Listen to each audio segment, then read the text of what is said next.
የአድዋ ጦርነት የምዕራባውያን ቅኝ ገዢዎች የመስፋፋትና አፍሪካን የመቀራመት ህልማቸው ውጤት ነው። እነዚሁ ምዕራባውያን አፍሪካን የመቀራመት ሩጫቸው ወደ ጸብ ሲያመራቸው ጉዳዩን በሰላም ለመፍታት በርሊን ላይ ከ1977 እስከ 1978 ዓ.ም ለረጅም ጊዜ ስብሰባ ተቀመጡ። የበርሊኑን ጉባኤ ተከትሎ ምዕራባውያን መጀመሪያ አፍሪካ ላይ የያዙት ቦታ መጀመሪያ ስለመያዛቸውና የነሱ መሆኑን ለማረጋገጥ የሚያስችል ማስረጃ ፍለጋ ጀመሩ። በዚህም የተነሳ አፍሪካ ውስጥ ብዙ የተጭበረበሩና የማተለያ ስምምነቶችን አድርገዋል። በ1881 ዓ.ም በኢጣሊያዊ ተወካይ አንቶሎኒና በአጼ ምኒልክ መካከል የተደረገው ስምምነትም ለዚሁ ዋነኛ ማሳያ ነው። የውጫሌ ስምምነት 20 አንቀጾች ያሉትና በሁለት ቋንቋዎች የተጻፈ ሲሆን የግጭቱ መንስኤ የሆነው በኢጣሊያኛ ቋንቋ የተጻፈው 17ኛው አንቀጽ ነበር። የአማርኛ ውል የኢትዮጵያ ንጉሠ ነገሥት የውጭ ግንኙነቱን በኢጣሊያ አጋዥነት ማድረግ ይቻለዋል በማለት ምርጫው የአጼ ምኒልክ መሆኑን የሚያሳይ ሲሆን የጣሊያንኛው ትርጉም ደግሞ አጼ ምኒልክ የውጭ ግንኙነቱን በሙሉ በኢጣሊያ በኩል ማድረግ ይገባዋል በማለት ኢትዮጵያ የኢጣሊያ ጥገኛ ያደርጋታል። በዚህም የተነሳ 17ኛውን አንቀጽ አብዝተው በመተርጎም ኢትዮጵያ በኢጣሊያ የሞግዚትነት አስተዳደር ስር ሆናለች ብለው ለዓለም መንግስታት ማሳወቅ ጀመሩ። ከሩሲያ በስተቀር መላው የወቅቱ ኃያላን መንግስታት ኢጣሊያ በኢትዮጵያ ላይ የውጫሌ ውል ሰጥቶኛል የምትለውን ስልጣንና ዕውቅና ለመስጠት ዝግጁ ነበሩ። የሆነ ሆኖ ግን የውጫሌ ውል የተጭበረበረ መሆኑ ከታወቀ በኋላ በእነ አጼ ምኒልክ ተቀባይነት በማጣቱና ውሉን በማፍራሳቸው የአድዋ ጦርነት ሊመጣ ግድ ሆኗል። ምኒልክም ይህን ጦርነት የእውነትም አልፈልጉት። የክርስቲያኖች ደም ነው የሚፈሰው፣ በከንቱ ነው የሚፈሰውና ይህን ነገር በድርድር ለመፍታት በጣም ብዙ ጥረት አድርገዋል።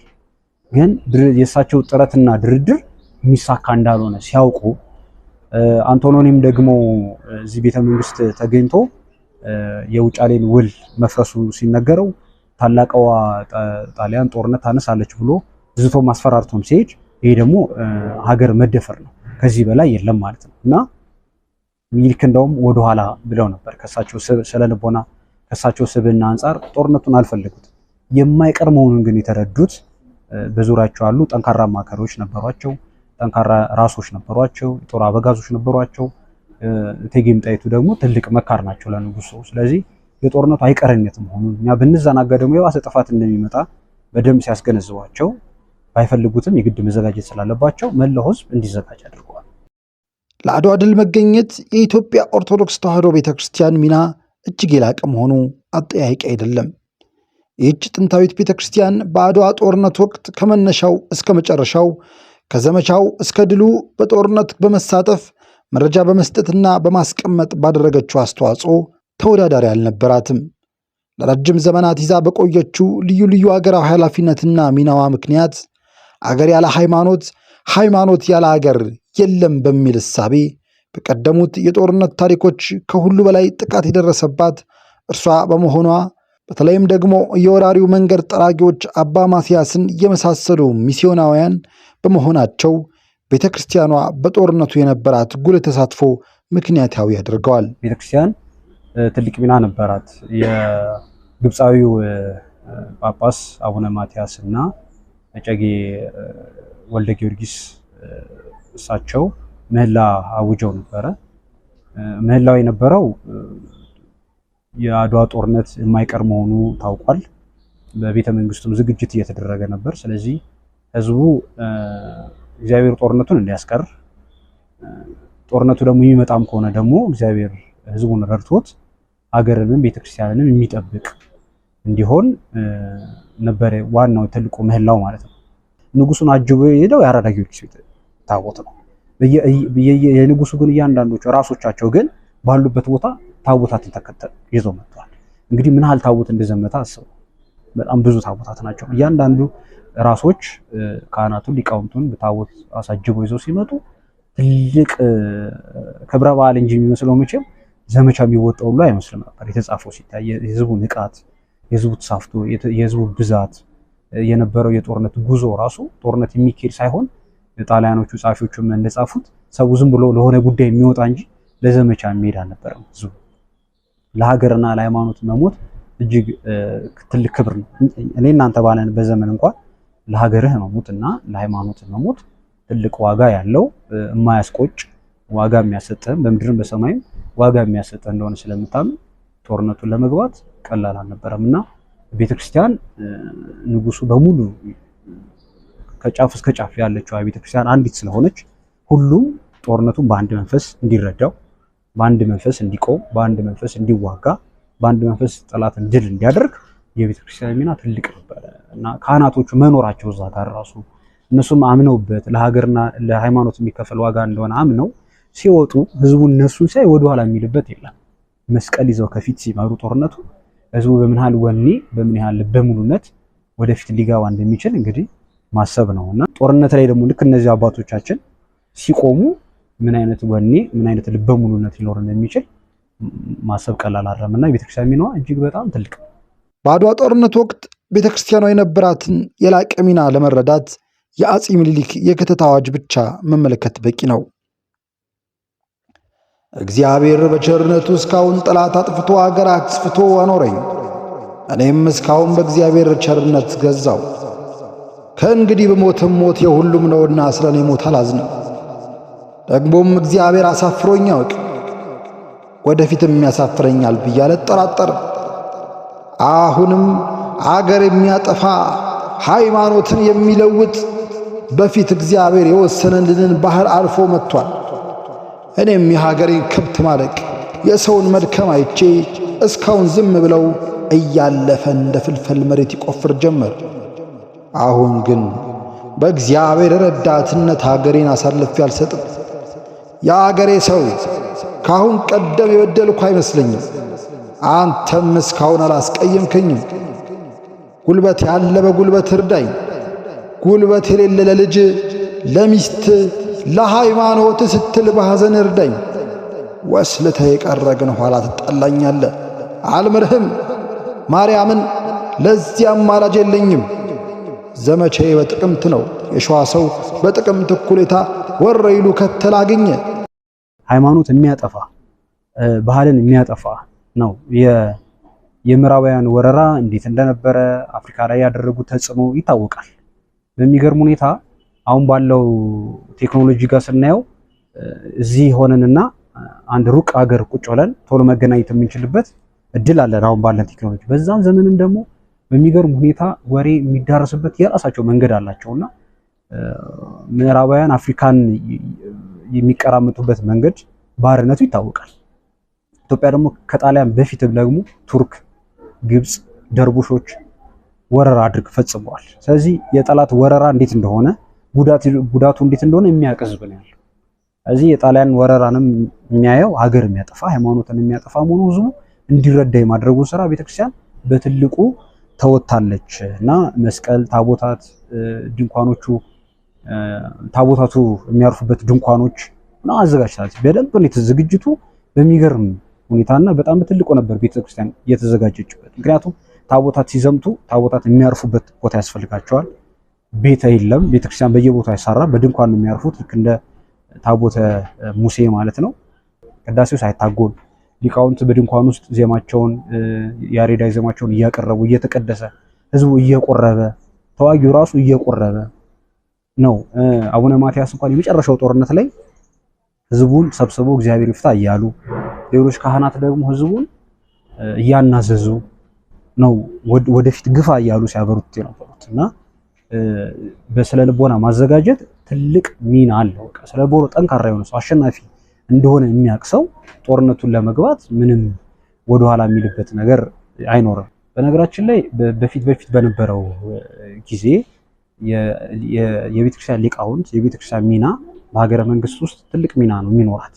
አንድ ንጉስ ለማውረድም ለመሾምም የቤተክርስቲያን ሚና የካህናቶቹ ሚና ቀላል አልነበረም። ሲሶ መሬት የቤተክርስቲያን ነው።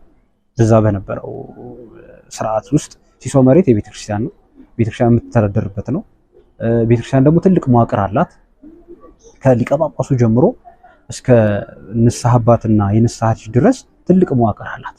በየደረጃው የሚመጣ ማለት በቀጥታ ህዝቡን ለማግኘት ህዝቡን ለማስተባበር ህዝቡን ለማደራጀትም ሀገር ለማፍረስም ሀገር ለማቆምም ትልቅ ሚና አላት። የሚካድ አይደለም። ከመንግስት በተሻለ ትልቅ መዋቅር አላት። ዛሬ ድረስ እንኳን ብታየው ቤተክርስቲያን ከመንግስት በተሻለ ይሄ የአንድ ሰውና የአንድ ሰው ቀጥታ ግንኙነት ድረስ መዋቅር አላት። ይሄ ከወጣቱ የሰንበት ትምህርት ቤቱ የሀገረ ስብከት ምናምን ከምትለው በላይ የአንድ ሰውና የአንድ ሰው ግንኙነት ራሱ ቀላል አይደለም። ቤት ድረስ መግባት የምትችል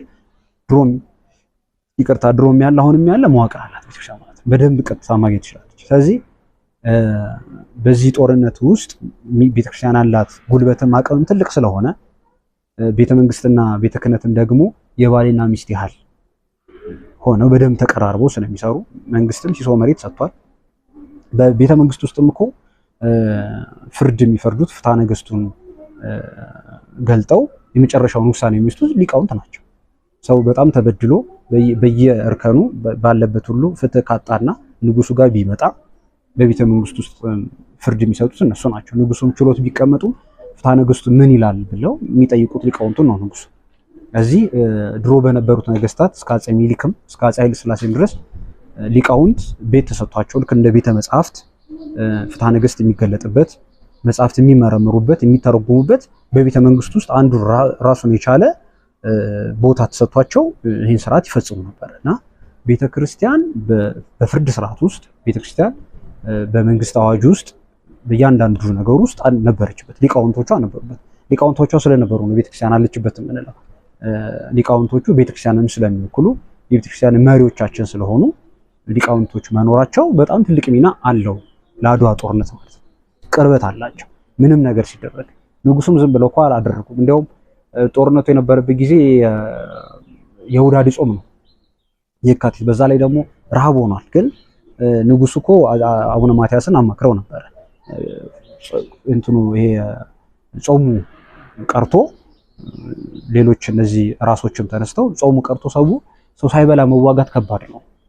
የበላ ይጠጣ ሲሆን ለመዋጋትም ጉልበት ይኖረዋል። ሳይበላ ግን በጦርነቱ መግባት ከባድ ነገር ነው። ግን የአቡነ ማትያስ ግን አቋም ሰው እየጾመ እንዲዋጋ ነው የነበረው። ምክንያቱም በመጾም ውስጥ እግዚአብሔር እንደሚረዳው ስለሚታመን ማለት ነው። እና ሰው እየጾመ ነው ሲዋጋ የነበረውና በእያንዳንዱ ጦርነት ውስጥ ንጉሱ እጨጌውን፣ ሊቀ ጳጳሱን እና ሌሎች የጦር አበጋዞቻቸውን፣ ንግስቱን፣ አማካሪዎቻቸውን እያማከሩ ነበር ሲፈጽሙ የነበሩት እና በጦርነቱ ውስጥ እንኳን ቤተክርስቲያን በደንብ ተሳታፊ ነበረች። ታቦታትን ይዞ መዝመት ልጆቿን ዝመቱ ብቻ ሳይሆን መካሮችም ሆኖ የንጉሱ በደንብ ሚና ኖሯቸው ይሳተፉበት ነበር። አፄ ምኒልክ አዋጅን ካስነገሩ በኋላ ህዝቡ ከተነቃቃ በኋላ በመዲናቸው አዲስ አበባ ገነተ ጽጌ ቅዱስ ጊዮርጊስ ቤተክርስቲያን ተገኝተው ጸሎት ማድረሳቸውና ብጻት ማድረጋቸው ወይም ስለት መሳላቸው የጦርነቱ መንፈሳዊ ዝግጅት አካልና ለቤተ ክርስቲያኗ ልዩ መልእክት ነበረው። አምላከ ቅዱስ ጊዮርጊስ ድሉን ቢሰጠኝ ይህን የቅዱስ ጊዮርጊስ ቤተ ክርስቲያን ሳር ክዳኑን ለውጬ በአማራ ሕንፃ ሰራዋለሁ ብለው በታቦቱ ፊት ወድቀው ተሳሉ። ለዘመቻውም የሰማዕቱ ቅዱስ ጊዮርጊስ ታቦትን ይዘው ወጡ። ይህንንም ስለታቸውን ከድል በኋላ ፈጽመውታል። አፄ ምኒልክ እንደ ቤተ ክርስቲያን ልጅነታቸው የሰማዕቱ የጦር ኃያልነትን ያውቃሉ። ብዙዎች ቅዱሳን ወታደሮች ክርስቶስን የተከተሉ አሉ። እነሱን ለምን እንዳልመረጡ የዘመናት እንቆቅልሽ ሆኖ በሰማዕቱና በአፄ ምኒልክ ምስጢረኝነት ተቋጥሮ ይቆያል። እኔም ይገርመኛል ማለት እንደው ብዙ ቅዱሳን ባሉበት ሀገር፣ ብዙ ሰማዕታት፣ ብዙ ጻድቃን፣ ብዙ መላእክት ታቦታት ባሉበት ሀገር ጊዮርጊስን የመምረጣቸው ነገር ይገርመኛል። ለኔም ጥያቄ ነው እና ምን የተለየ ነገር እንዳላቸው እንጃ። ሁሌም ጥያቄ ይሆንብኛል። ሌሎችም ደብራት ነበሩ በወቅቱ ሲሰራ። አሁን እኛ ያለንበት እንኳን የመካነ ስላሴ ቤተክርስቲያን እንኳን በወቅቱ መካነ ስላሴ የነበረው ጥንቱ የነበረ ቤተክርስቲያን ነው። እነ ዑራኤል ቤተክርስቲያንም እንጦጦ ማርያምንም አሰርተዋል፣ እነ ራጉኤልንም አሰርተዋል። ጊዮርጊስን ግን በተለየ ለምን እንደፈለጉት ይገርመኛል። ምናልባት እንደው ሰብአ ነገስታትን ስላሸነፈ ድል አድራጊም ስለሆነ እዛ እንግዲህ እሱ በነበረበት ዘመን ኃያል የነበሩ ናቸው። 7 ጊዜ ሞቶ ተነስቷል። የድል ምሳሌ ስለሚሆን ሊሆን ይችላል ብዬ እገምታለሁ። ያው የሰማዕታት አለቃ አይደለ? እሱም የሰማዕታትም አለቃ ነው። ፈረሰኛ ነው።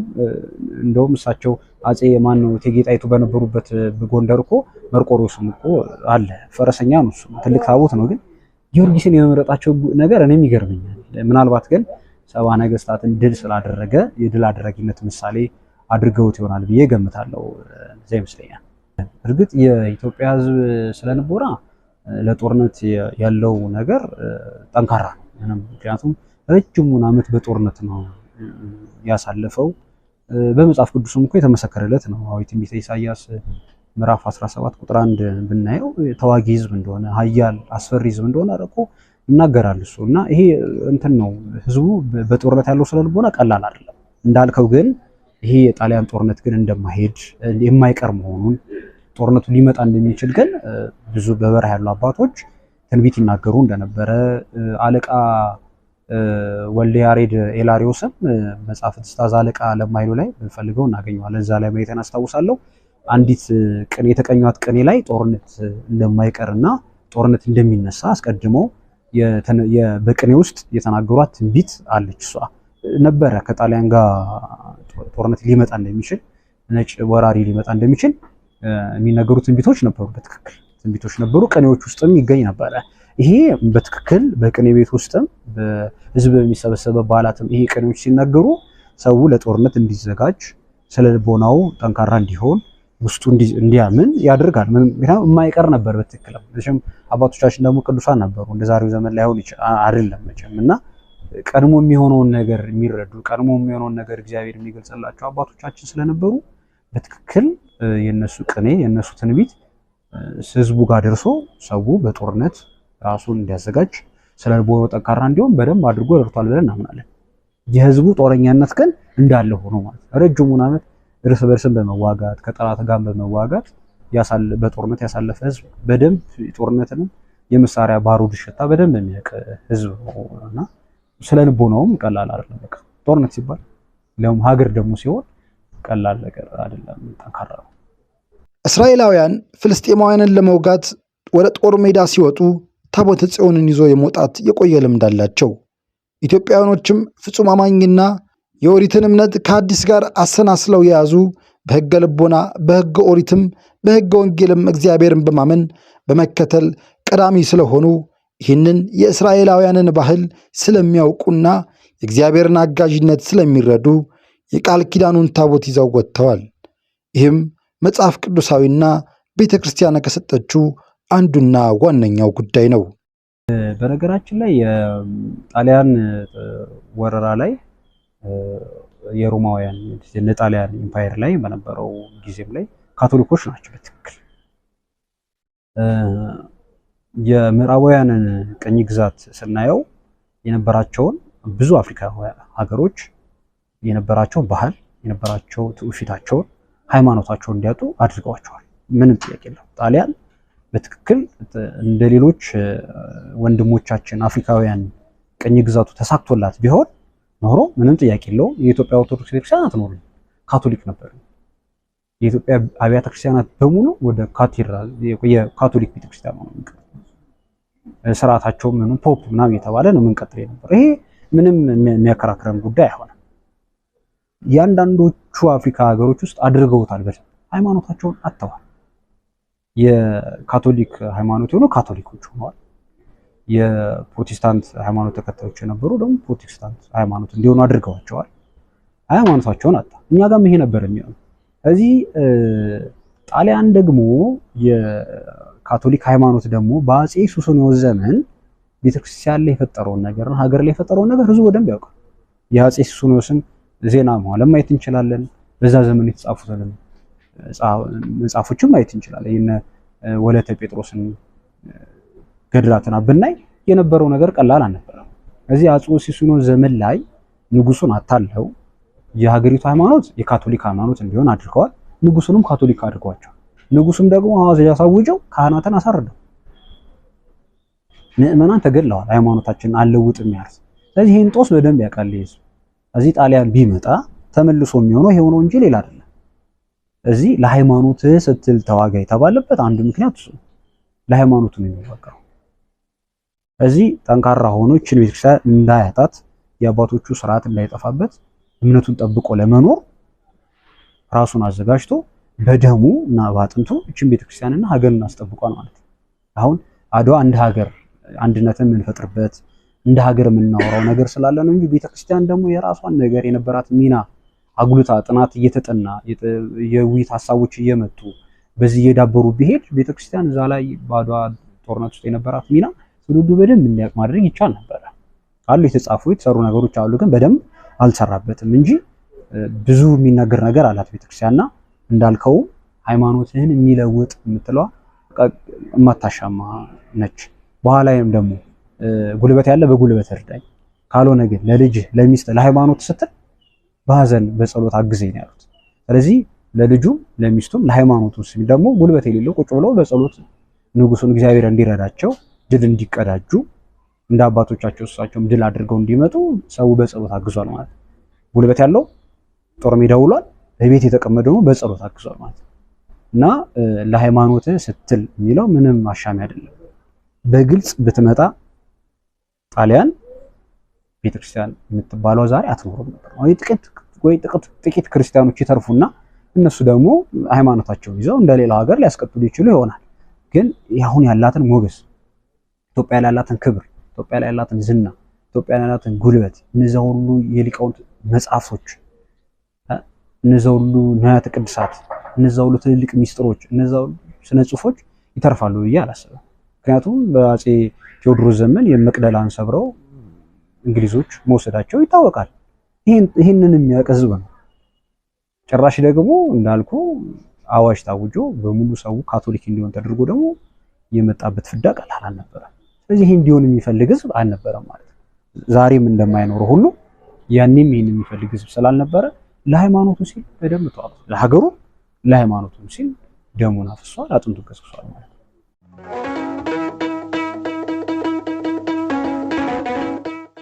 ዋ አድዋ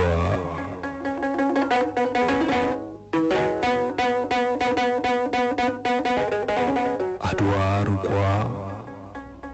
የዓለት ምሰሶ አድማስ ጥጓ ሰማይ ጠቀስ ጭጋግ ዳሷ አድዋ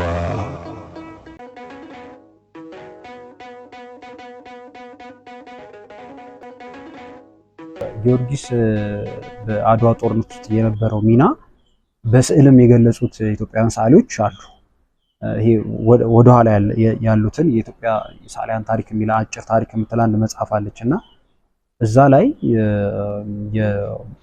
የተለመደው አይነት አሳሳል አለ። የጣሊያን ጦር በዚህ በኩል ሆኖ ይቅርታ የኢትዮጵያውያን ደግሞ ጦር በዚህ በኩል ሆኖ ጊዮርጊስ ደግሞ እንደዚህ እንደ ቀስተ ደመና ነገር ተስሎ በፈረስ ሆኖ ኢትዮጵያውያንን ሲራዳ በኢትዮጵያን አቅጣጫ ሆኖ ስዕሉ አለ። እንደዚህ በደንብ የምናውቀውና የተለመደ ብዙዎቻችን ጋር የደረሱ ስዕሎች አሉና በስዕልም የጊዮርጊስ የቅዱስ ጊዮርጊስ ሚና በስዕልም ለመግለጽ የሞከሩ ሰዓሊያን አሉ።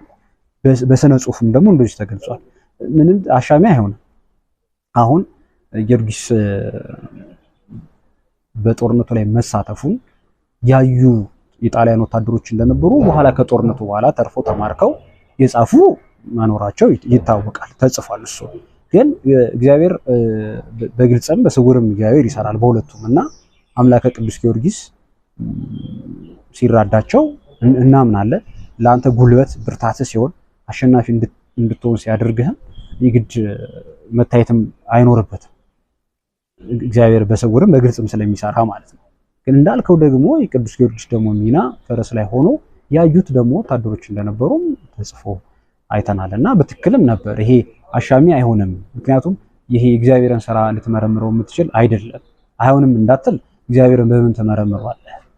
በምንም አትመረምረውም። እና የነዚያ እስራኤላውያንን ታሪክ ወደኋላ ስንሄድ ያንን ውሃ ባህር ኤርትራን ከፍሎ እንደ ግድግዳ ማቆም የሚታሰብ ነገር አይደለም። ከባድ ነው። በቴክኖሎጂ እንኳን አሁን እንደው ገድበ ካላቆም እኮ እንደዚህ እያየው እንደ መስታወት ሆኖ ሰው ሲያልፍ ራሱ እንደ መስታወት ሆኖ እያለፈበት ከባድ ነውና እግዚአብሔር ድንቅ ነገሮችን ስለሚያደርግ እግዚአብሔር ነገር አትመረምረው። አይደለም እንዳትል ምስክሮች አሉ። አይደለም ብለህ እንዳትከራከር። ደግሞ አይደለም ብለህ ደግሞ የምትከራከሩ እግዚአብሔር ስራ በምን መምር ሆኖ በምን እግዚአብሔርስ እዛ ጋር ሰይፉን እንዳነሳና በምን እንደተራዳቸውስ በምን አውቀን ነው የምትለውና አንተም በትክክል ያልከው የነበረ ነገር ነው። አምላክ የኢትዮጵያ ገበዝ አድረስ የሚባለው የኢትዮጵያ ገበዝም ነው የሚባለው። ዛሬም ድረስ ለኢትዮጵያ ያለ ቅዱስ ጊዮርጊስ ያላቸው ፍቅር ቀላል አይደለም። ለሱ ያለው ተራዳይነታቸው በአማላጅነቱ ማምነው ብዙ ኢትዮጵያውያን ይማጸኑበታል። አራዳ ጊዮርጊስ ደግሞ ትልቅ ታሪክ ያለው ነው። መሀል ፒያሳ ላይ የሚገኝ ነው። ንጉሱም ማሰርተውታል። የህንፃ ውበቱ እዛ ውስጥ ያለው ታሪክ ብዙ ነውና ጊዮርጊስና ኢትዮጵያውያን የምድርም ያላቸው ነገር እጅግ በጣም ጠበቅ ያለ ነውና አልተራዳም ልንል አንችልም። ቅዱስ ጊዮርጊስ ተማጽኖታል፣ ሊያሳፍራቸው አይችልም። እንዲያውም ይሄ የሚገርም ድንቅ ነገር ነው እንጂ እንዲያውም ብዙ ጊዜ አንተ ትለምናለህ፣ ጸልያለህ፣ አምነህ ትሄዳለህ፣ ይደረግልሃል። ያ ነገር ግን እንዴት እንደሆነ አታውቀው። የእግዚአብሔር የማይመረመር ስራው ስለሆነ ቅዱስ ጊዮርጊስ ግን ለመኑት፣ አምነውት ሄዱ። ጭራሽ እንዲያውም እንደሳቸው በፈረሱ ላይ ሆኖ ደግሞ ጣሊያንን ድል ሲያደርግ ማየት ደግሞ ላይሆን የሚችልበት ምንም ምክንያት የለም። ይሄ እምነት ደግሞ የምትመረምረው ነገር ስላልሆነ ማለት ነው። ሳይንስ አይደለም። እንደዚህ ማረጋገጫ አንድ ሲደመር አንድ ምናምን ታመጣበት ነገር አይደለም።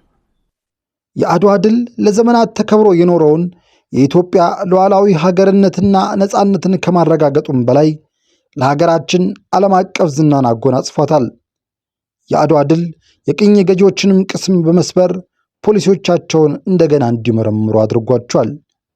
በዚህም የተነሳ ኢትዮጵያን ለመቀራመት በጎረቤት ሀገሮች አሰፍስፈው የነበሩ ቅኝ ገዢዎች ከኢትዮጵያ ጋር በአቻነት ላይ ብቻ የተመሰረተ ግንኙነት ለመመስረት ተገደዋል።